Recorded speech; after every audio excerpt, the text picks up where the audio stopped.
What's up, everybody? It's your boy J Rocks. If you've been following my channel, you know I'll be doing like haul videos and the occasional review and so forth. But I thought I'd, kind of switch it up a little. And I've been seeing these videos where they do like a vlog video, but the reading progress. They talk about the few issues they read of this book, few issues of that book. So I thought I'd switch it up, do something a little different like that. And so this is an experiment or a little project I'm gonna be doing. Let's try it out right here on this video. See how it goes. If you guys like it, let me know on the comments on the bottom. Did you like this better? You like the hauls better? So I get an idea of why not do something a little different. Sometimes things get repetitive. They feel a little stale and you're not as excited to do them, so you wanna do something a little different. So that's kind of what I'm going for today. So let's give this a try. Oh, mail call. Look what just arrived. I already know what's up in here, but I'm gonna go ahead and open it right now for you guys to show it off a little. All right, let's see what we got up in here. A bunch of styrofoam peanuts, which are a pain to be honest. Oh shit. This is the second book I've gotten like this. I've never gotten a book like this before. Man, these fucking styrofoam peanuts are annoying. Ah! Alright. Open it up, guys. It's all that like static electricity type thing. It sticks to the box and to the book and to the plastic wrap it has around it. Alright. Trip out on the way this came out. Came in another box. This is pretty cool. The only other book I've gotten that's a box inside of another box that they come with their own separate box was the Wildcats Absolute Edition. It's a big hardcover book, pretty expensive, but it's really nice looking. And when you first get into the game of collecting big hardcover premium format books, it goes for about 150 bucks. I think this one was 100. So at first they seem expensive, so you gotta ease into them. Start off buying little $10, $15 books. Later, if you like it enough, you start buying books that are a little more expensive and so forth. You don't just jump into it now. The $100 book is like the normal. But at first it seemed expensive. I was like, wow, this hobby's a little expensive, might not be for me. But you gotta ease your way into shit, you know? Oh my god, this thing looks so nice. Comes in this box. Once you open this box, look at that. Has another box with these borders to protect it. It's in another box, but as that styrofoam's overkill, you don't need that much. But it's okay. Could recycle, could reuse it for when I ship stuff out to people. Yeah, this one I'm excited about. It's Conan. This is a big, huge. You have these online and on trade paperbacks, digital. You can read them free on Hoopla. But this is a big premium format. This is definitely for the collector, not the casual reader. The one person that wants it on the shelf, looking sexy, show off, big, huge pages on the art. This is the cover that I just saw. Man, I'm stoked for this one. I'm a big Conan fan. He's probably one of my favorite characters. Conan and his movies were one of my favorite as well. They're not one of my favorite, but they're one of my favorite growing up. Now there's so much like superhero and sword and sorcery and all this other stuff now with the special effects they have going on. That it can seem a little dated, but I still enjoy them. But growing up as a kid, they were like big, and I was a big Arnold fan as well, and it was perfect for Conan. I'm glad I got a copy because the first day they came out, they sold out like in 2 hours. You buy them online for like $60, $55, $60. You get a good discount as you do with most stuff online. That seemed expensive at the time, and now that it's sold out, that's gonna seem cheap 5 months from now because this thing's gonna go up in price. I can't really speak for the material because I flipped through it. I read a little bit of it, but I read a lot of the older Conan stuff, and it's a lot of these stories are retellings of the novels and the old Marvel comics or the old Marvel Conan magazines. It's retelling the same stuff, more updated, more current, and so forth. But yeah, I'm stoked for this. Can't wait to throw it on my shelf right now. There should be one more coming out, like a volume. This is Conan the Cimmerian. The next one, sort of like a volume 2, it's called King Conan, which is Conan once he's older. He's a king now, and he's not the same young cat. You see, so the stories change a little. he goes from being fighting against the man and being one of us. Then he's King Conan. He is the man. You know what I mean? So do what you will with that information. All right. So that was some good news for me. Um, damn, I'm looking kind of grimy. I need to shave up in here. The lawn looks so shitty. Let me hop in the shower, get all sexy for you guys, and we'll continue this. All right. So I'm back, and how I'm looking? Looking fresh, fresh cut. Throwing some aftershave. Throw some on my head too. The one that looking all shiny. All right, now what do I feel like picking up and reading? Oh, you guys ever check these out? I got this. It's for your phone or tablet. You use it like that or what a stylus I think it's called. It fucking sucks. Um, I think it's much more accurate when I use my finger. But I am thinking about getting a tablet because I read either on the laptop or on the cell phone, and I was like, do I really need a tablet? Like I could either read comics on the laptop or on the phone. And the more I think about it, the more I'm leaning towards, you know what, I do kind of want a tablet now. Even it seems redundant once you have a phone and a computer, but we'll see how that goes because they're pretty cheap. They're cheap enough where it can't hurt. And I've seen some that are about the size of the page of a comic, so that's kind of what made me feel like getting one. I feel like reading some X-Men right now. Let's see what can I pick up.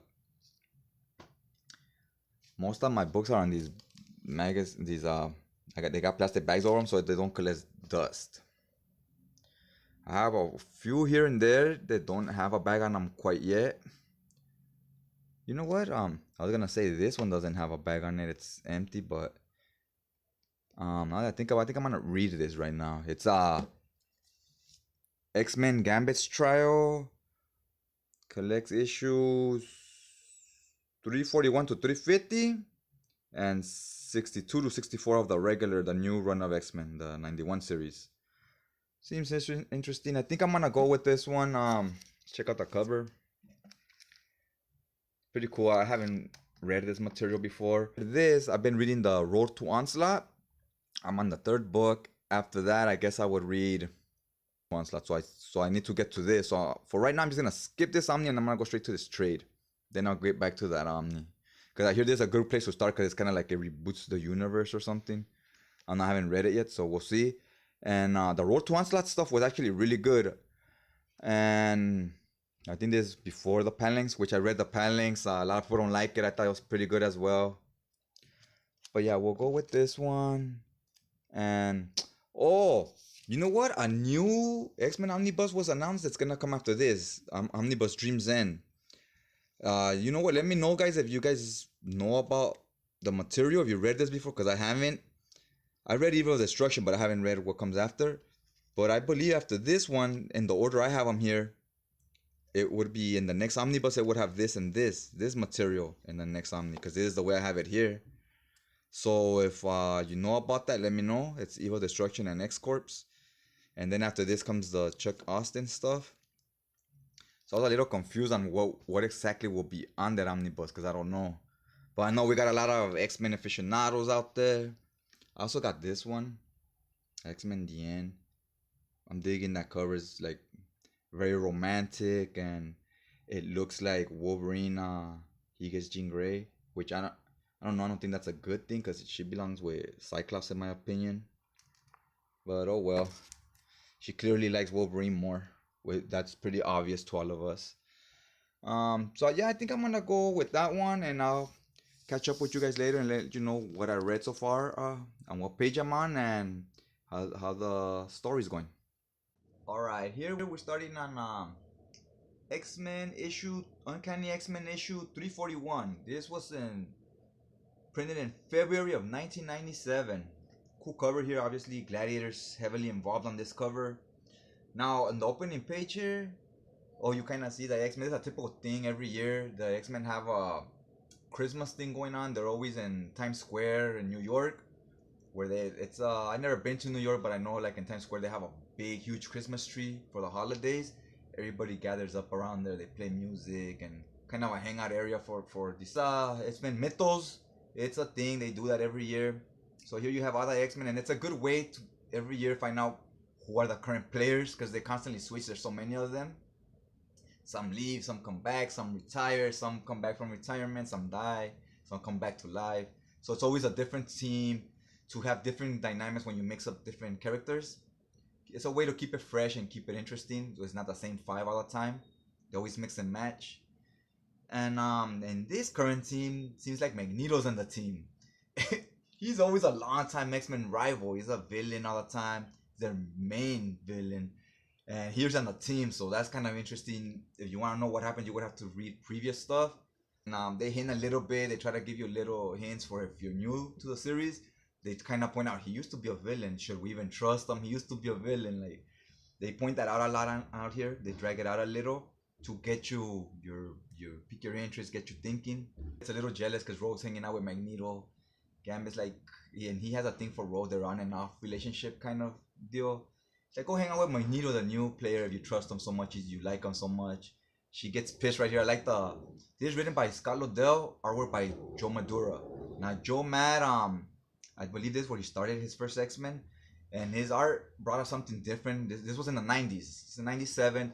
His art was kind of cartoony, but very dynamic and more exaggerated. And at this time, everybody was trying to do the Jim Lee thing. Everybody was trying to do Jim Lee's art. And he came out, he busted onto a scene with something completely different. His own thing that made him stand out, and it made him stand out in a good way. Because of breath of fresh air when so many artists are trying to do the same thing. Either keep it old school or trying to copy Jim Lee. And this guy just brought his own style. Cannonball, one of the newer members, he's one of the younger kids. He's out here doing some Christmas shopping and questioning all kinds of things about the X-Men, like why is Magneto even on the team? Why should we trust him? Our leader, Professor Xavier, just disappeared. Is he dead? Will he ever be back around? Is he gonna be a villain? Is he gonna be good? To find out why he's questioning this, what happened, you would have to read the previous stuff. But as he's doing this, Gladiator, like how we saw on the cover, Gladiator shows up and just starts a fight with him. And Gladiator's, he's such a douchebag. Like, I've never liked that character. I liked his look. He's kind of like Superman, basically. Has all the power Superman has. He has a cool mohawk going on, but he's like a real faceless. And he's an asshole, basically. He's always like, oh, I'm from the Shire Empire. We're like the rich high class, and you're just mutants. Or to everybody else, he frowns upon them. They're lesser beings to him. I never liked that about him. Here he's attacking the teenager Cannonball. He's like, I'm looking for the X-Men, and you're one of the younger and inexperienced ones, so you're who I'm targeting. Like, you know, like an asshole, he's preying on the weak when he's so much more powerful. So while Cannonball's fighting you see Magneto here using his powers to he takes Rogue on a carriage ride. They're flying around over New York. Very romantic scene here. Trying to wine and dine her, and she's feeling it. She seems to be liking it. Also, she's mad at Gambit for just ditching her and telling her, go hang out with Magneto since you like him so much. And she's like, oh, this is romantic. They're flying over the city, and the guy on the carriage driving them is a regular human. He's like, oh, so you guys are mutants, huh? Because you guys are you're using your powers to fly over the city. He's like, I don't think you guys are all bad, how people say. You can't. He points this out. You can't judge the action of a few. You can't judge the whole group. But it's very dangerous to paint people with a group with a broad brush. Can't do that. Like, you gotta judge every it's an individual case scenario type of thing. Every person's different. Cannonball cannot be Gladiator. He's outgunned here, but he's holding his own long enough for help to come. So the rest of the team shows up. Magneto, Beast, Rogue, Gambit. Once help arrives, issue ends. So yep, that's that issue. We'll get to issue 342 on the next video. And issue 342 is on March of 1997. This is the cover with Magneto on it. Looks pretty tight. And then it has a variant cover with Rogue on it. Here it is. That also looks really cool. This one says Rogue Squadron. Okay, so that's what to expect for the next video. That's what I read so far. Let me know how you like this video. Drop your comments on the comment section down below. What you thought about it. Any ideas, let me know as well. Also, if you're new to the channel, hit that subscribe button. Hit that bell so it can notify you on your feed. You can also check out on the description down below. I got my links down there. Check me out on Goodreads. Check me out on Twitter. and on Instagram. Also, during the course of this video, I'll be dropping the icons out there, them little logos, just so in case you want to just search for me. I'll drop it exactly how it's spelled. So you can check out my reading habits and so forth, what books I'm into. And I guess that's all I got for today. Now, just check you guys out next time.